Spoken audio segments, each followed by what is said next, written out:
putting your finance hat on, how do we shift the mindset to view that as an essential cost of doing business and not a nice to have? We are not competing against any other beings, right? Humans are the owners of Earth. So this is our home. This is something that we have to take care of. How do we get ahead of that curve? So how do we find out before the problem rears its head? Digital twins, it's like a digital scenario. You can try so many different things within a very safe ecosystem. So we don't need to replicate them in real life. So we don't need to burn our hand to know that the candle's hot. Exactly. It's insightful, and I'm not too sure how many stories I'll come across which have good at the heart of it. If we continue doing the same things in the same way, we're going to end up in the same destiny, and that's not the point. Today we have Dr. Lidia Aviles from Futurewave. Lidia, I just want to open up. You wear a lot of hats. How do you introduce yourself when someone asks you who you are and what you do? It depends.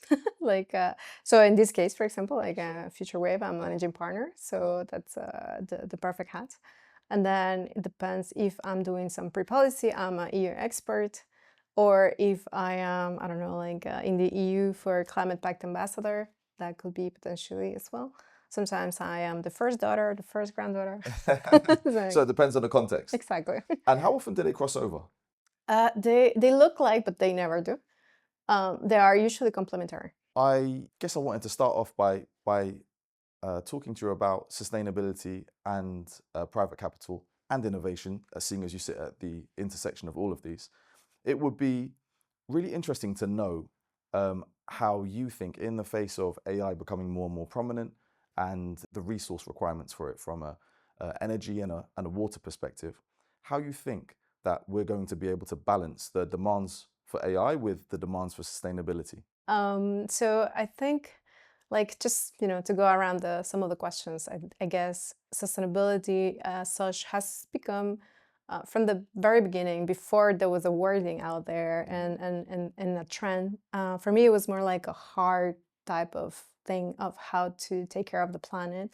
I didn't think at the time when I was younger that it was going to become such a a revolutionary type of I don't know, like a policy trend.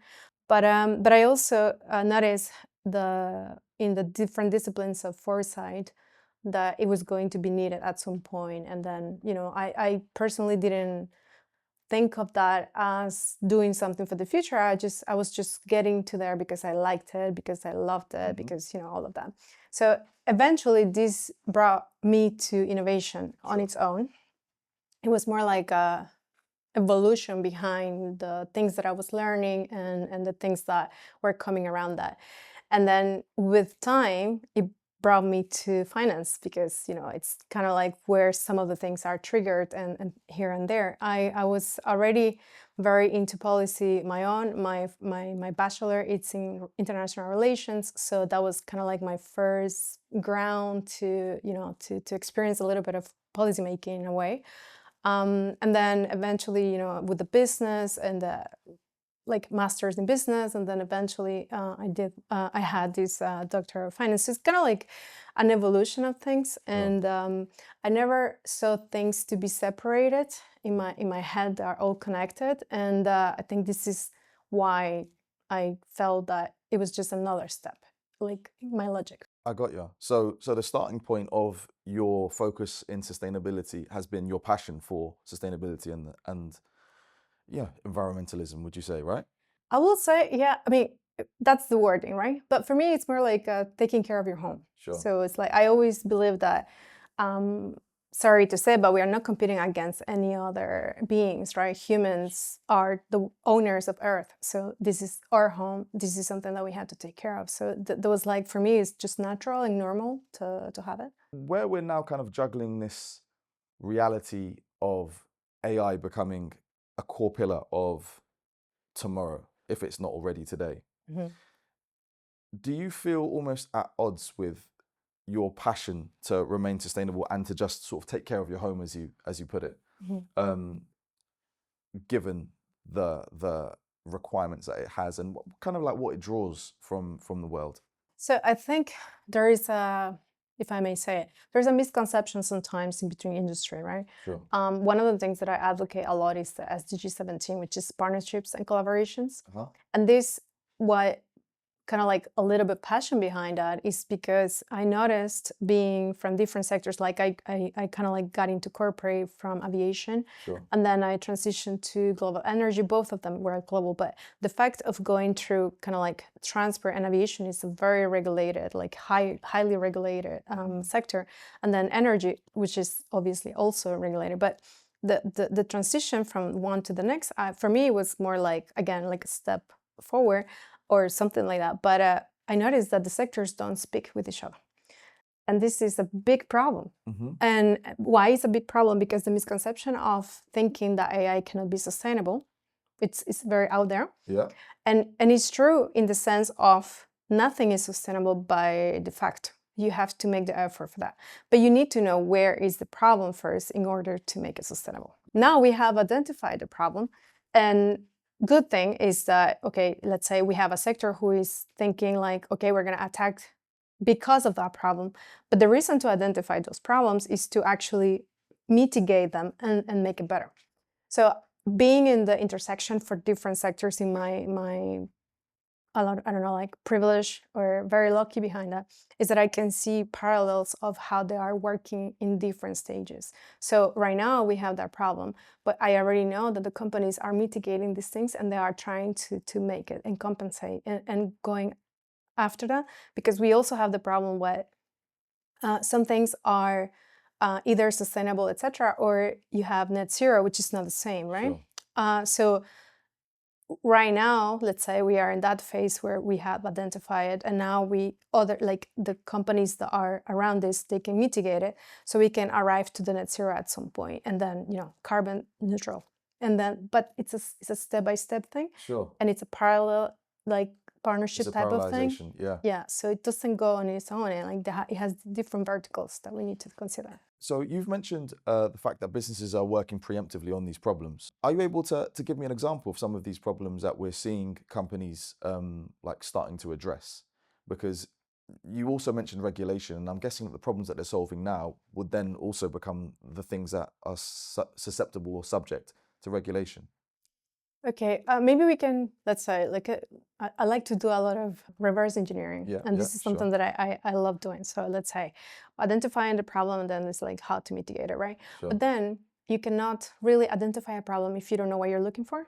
Okay. Right? So for example, like how we know that this is a problem is because it's already contaminated. So, but the point of that is that we don't want that contamination to happen.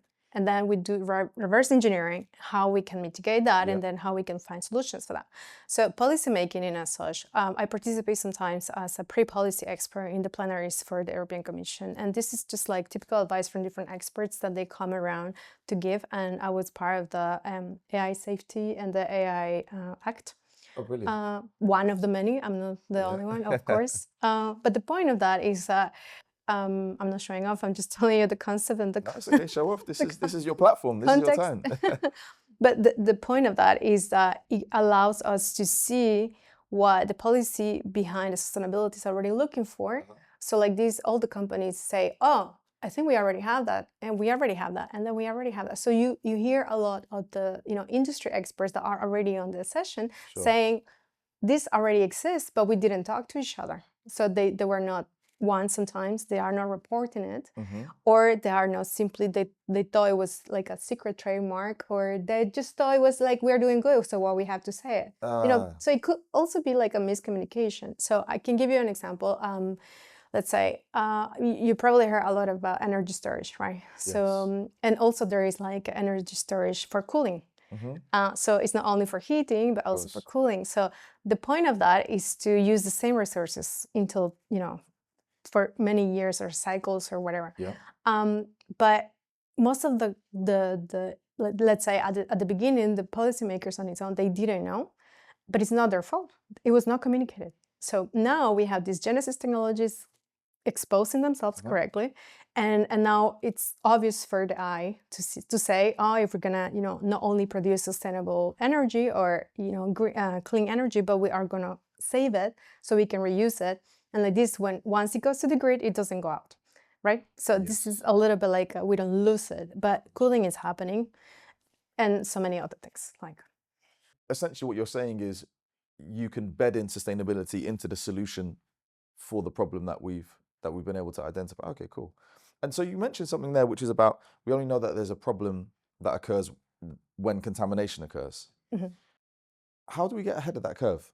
So how do we find out before the problem rears its head? I personally like the idea of, it's not that I like it, but it's something that is used everywhere, like digital twins. We hear them a lot. Digital, Twins. yeah. And what are those, if you don't mind me asking? It's like a digital scenario of how, with all the data now, we have so much data about it. So it was like we can just create that environment, safe environment, right? If I can code a film without, without giving so much information. I don't know if you remember the mirror dimension from Doctor Strange. The idea is that you can try so many different things within a very, like a very safe ecosystem. So it doesn't have to go out the Oh, like a ground. staging environment. Yes. Ah, okay. Yeah.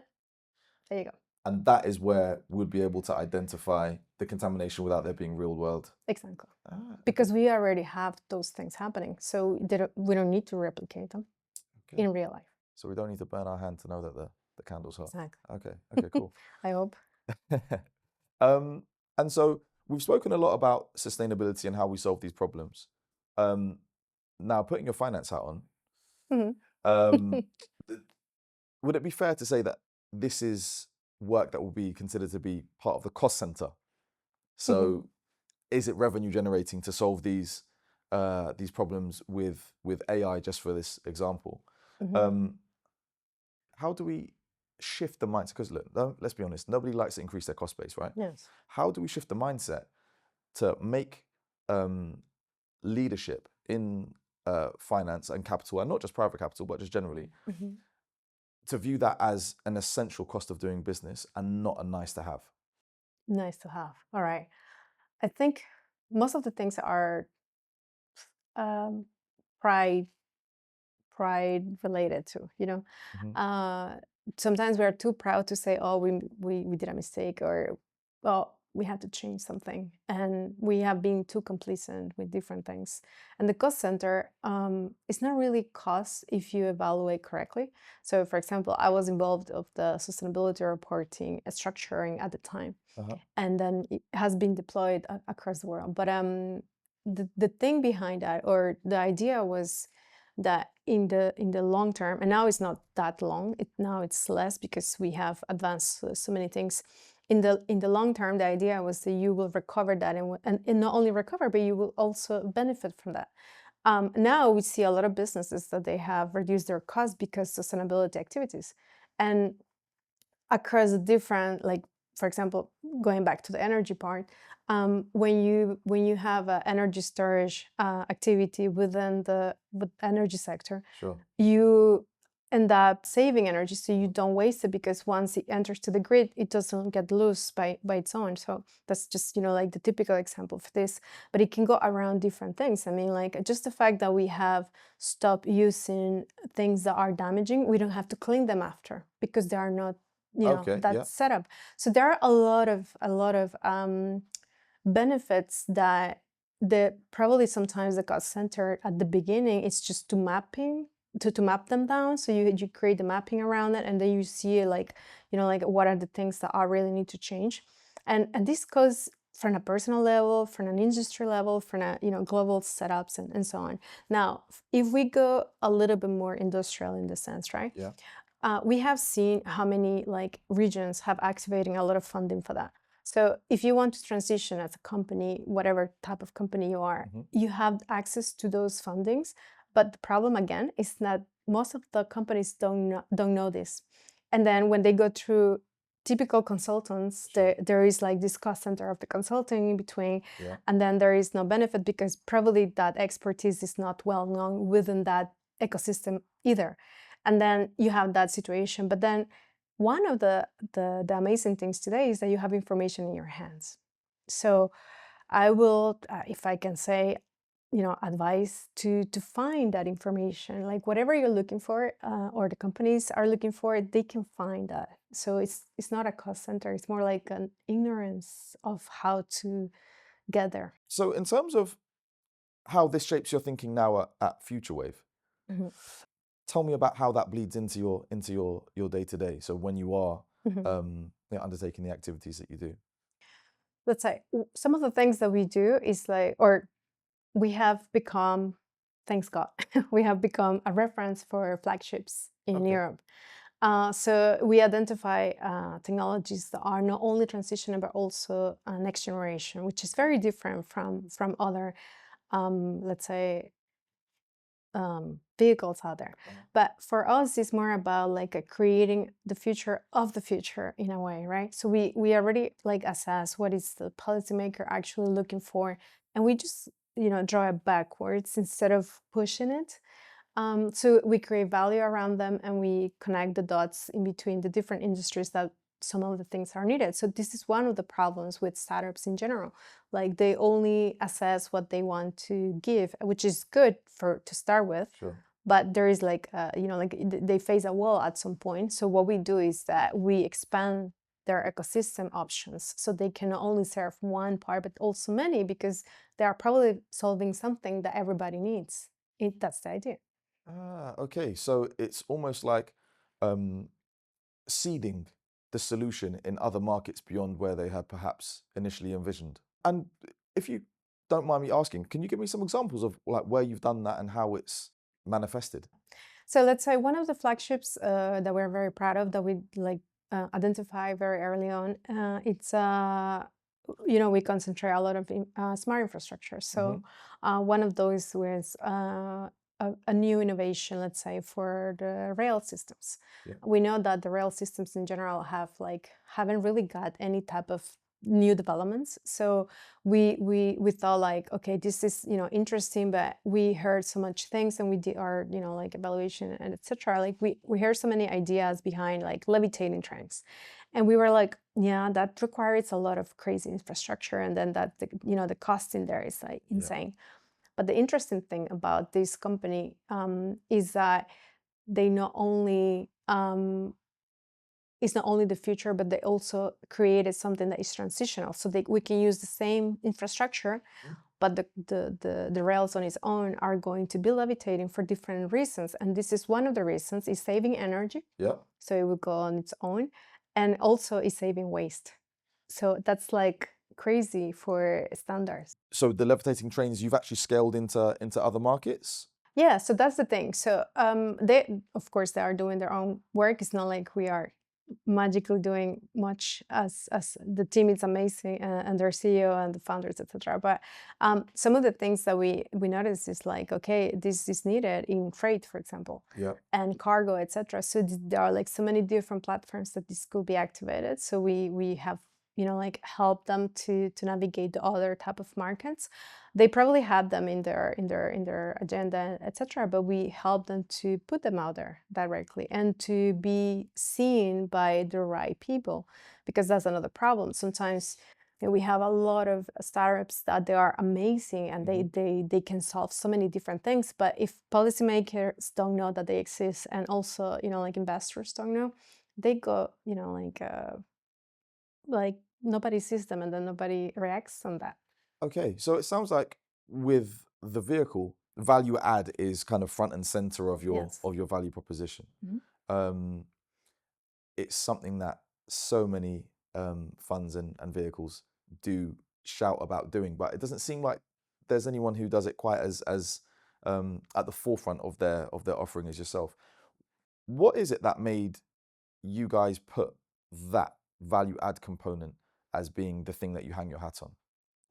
So let's say I'm just one of the managing partners, right? So we are about 6 partners, and like let's say one of the funding partners, he was the one who put us together, like Emmanuel, and then the next person was Henrik, and then it goes on like the rest of the guys is like, sorry, I'm not gonna name all of them, but the Don't feel left out.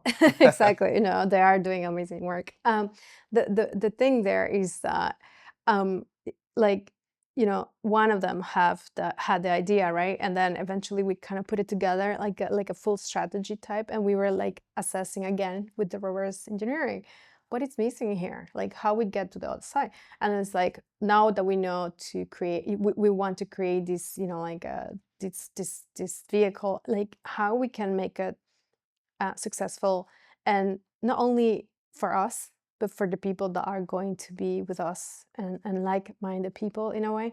And we also come from a different generation as well. So it's like, in finance, people say like, oh yeah, things have been done this way, blah, blah, blah, all these things. And yeah, but that's why they're breaking down and, Okay.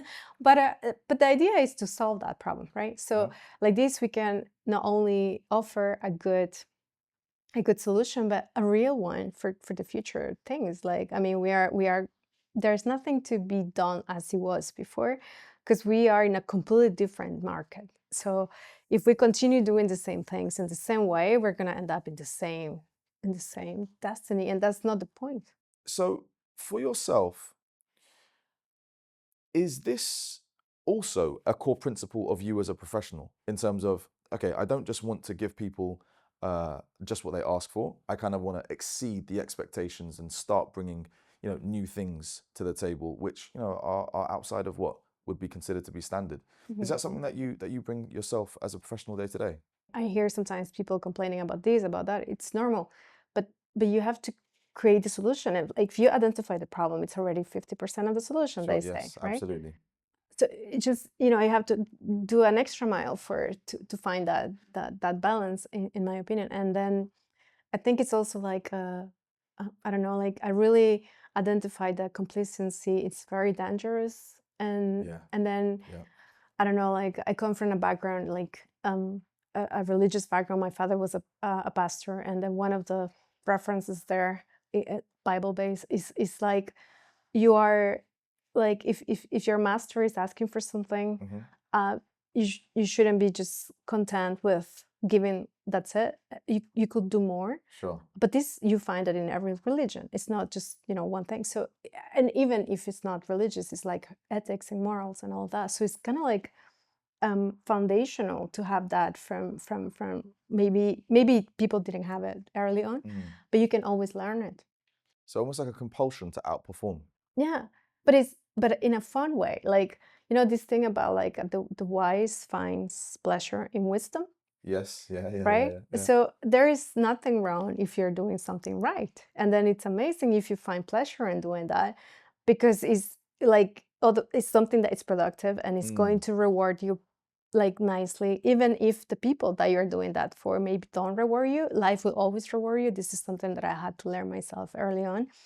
And I can see it constantly. So even if, let's say, I outperform and I just, let's imagine I just get paid like a penny, life will give me much more if they don't pay me, which is good sometimes, because it's like you set up for, I don't know, like a salary. Yeah.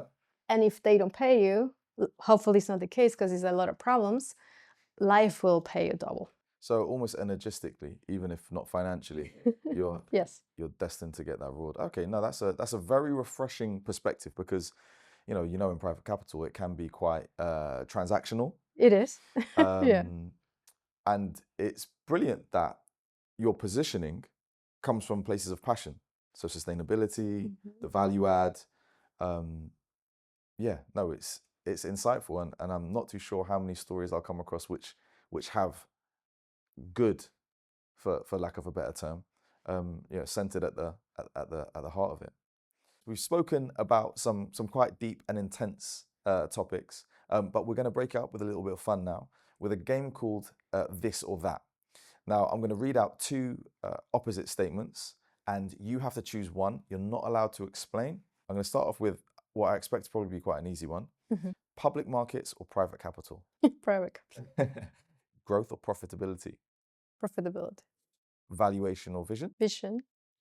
Data or intuition? Intuition. Startups or institutions? Startups. Founder or operator? Founder. Team first or vision first? Team first. Late nights or early starts? Late nights. You completed that perfectly. So funny. I can see you itching. You were like, no, I want to explain this one, but yeah, I was like, yeah. Thank you so much for sharing your time with us. It's been an absolute pleasure. You've touched on some really important current trends, and we wish you the best of luck with your onward journey. Thank you.